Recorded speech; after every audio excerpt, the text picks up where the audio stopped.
Good morning students. अब तक हमने स्टडी किया था एग्रीगेट डिमांड क्या होती है, एग्रीगेट शेड्यूल क्या होता है, एग्रीगेट डिमांड कर्व क्या होती है। एग्रीगेट डिमांड में हमने स्टडी किया था कि एग्रीगेट डिमांड क्या है, expenditure plan by the people on the purchase of goods and services in an economy during an accounting year. कि एग्रीगेट डिमांड क्या है, वो प्लान किया लोगों ने कि कितना एक्सपेंडिचर, कितना खर्चा करेंगे गुड्स एंड सर्विसेज को परचेज करने में किसी भी इकोनॉमी के अंदर, जब उनको क्या दिया गया है, उनकी इनकम दी गई है। और कब करेंगे, ड्यूरिंग एन अकाउंटिंग ईयर, कि एक साल के अंदर वो कितना एक्सपेंडिचर करेंगे गुड्स एंड सर्विसेज को परचेज करने के ऊपर एक अकाउंटिंग ईयर में, जब उनको उनकी इनकम दी गई है। ये हमने स्टडी किया था एग्रीगेट डिमांड में। अगर हम बात करें एग्रीगेट डिमांड शेड्यूल की, तो क्या हमें जो टेबल दी गई है कि हमारी एग्रीगेट डिमांड हम कितनी करेंगे जब हमें इनकम दी गई है, तो वो हमारा क्या होगा, एग्रीगेट डिमांड शेड्यूल होगा। अगर हम बात करें एग्रीगेट डिमांड कर्व की, तो हमने स्टडी किया था कि अगर हम एग्रीगेट डिमांड शेड्यूल को डायग्रामेटिक प्रेजेंट कर दें, डायग्राम की फॉर्म में प्रेजेंट कर दें, तो वो हमारी क्या हो जाएगी, एग्रीगेट डिमांड कर्व हो जाएगी। आज हम स्टडी करेंगे हमारा next topic, that is components of aggregate demand, कि एग्रीगेट डिमांड के कंपोनेंट्स कौन कौन से होते हैं। तो अगर हम एग्रीगेट डिमांड के कंपोनेंट्स की बात करें तो हम उनको दो तरीके से स्टडी कर सकते हैं, closed economy and open economy. अगर हम बात करें क्लोज्ड इकोनॉमी की, तो क्लोज्ड इकोनॉमी में हम उनको दो तरीके से स्टडी कर सकते हैं। एक तो है two sector economy, first is two sector economy and second is three sector economy.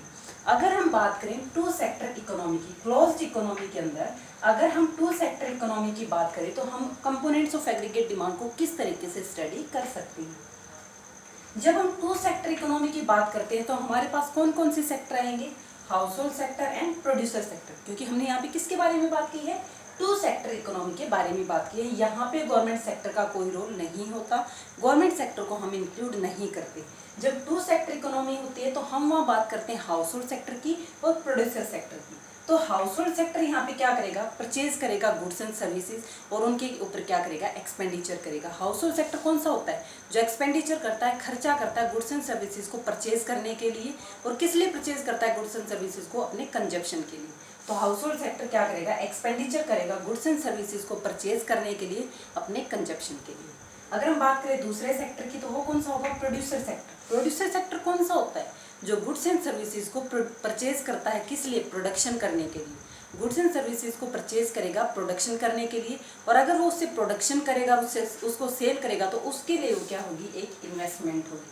तो अगर हम बात करें टू सेक्टर इकोनॉमी की, तो टू सेक्टर इकोनॉमी में एग्रीगेट डिमांड क्या होगी, कंजप्शन प्लस इन्वेस्टमेंट। कंजप्शन किसके द्वारा किया जाएगा, हाउस होल्ड सेक्टर के द्वारा, और इन्वेस्टमेंट किसके द्वारा की जाएगी, प्रोड्यूसर सेक्टर के द्वारा। तो ये हमारा क्या था, टू सेक्टर इकोनॉमी, जिसमें हमने स्टडी किया हाउस होल्ड सेक्टर और प्रोड्यूसर सेक्टर। अब हम बात करेंगे क्लोज्ड इकोनॉमी में थ्री सेक्टर इकोनॉमी की। थ्री सेक्टर इकोनॉमी की बात करते हैं तो यहाँ पे हमारी एग्रीगेट डिमांड क्या होगी, consumption plus investment plus government.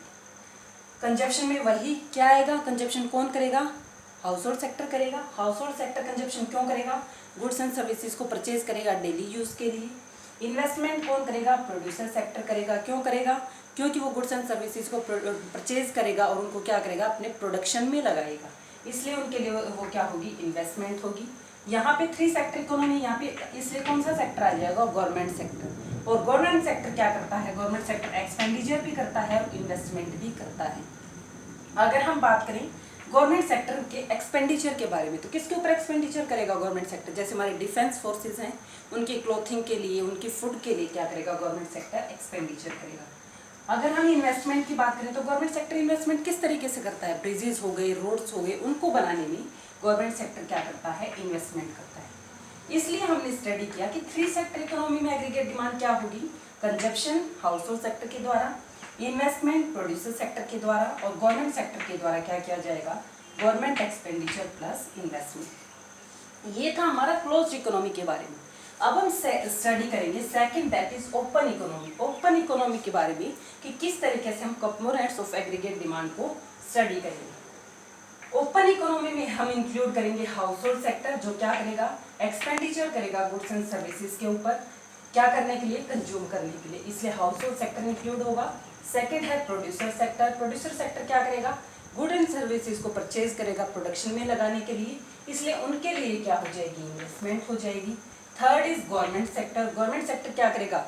Government expenditure करेगा, इन्वेस्टमेंट करेगा। एक्सपेंडिचर किसके ऊपर करेगा? डिफेंस की क्लोथिंग के लिए, फूड के लिए। और इन्वेस्टमेंट किस तरीके से करेगा? रोड्स और ब्रिजेस को बनाने के लिए।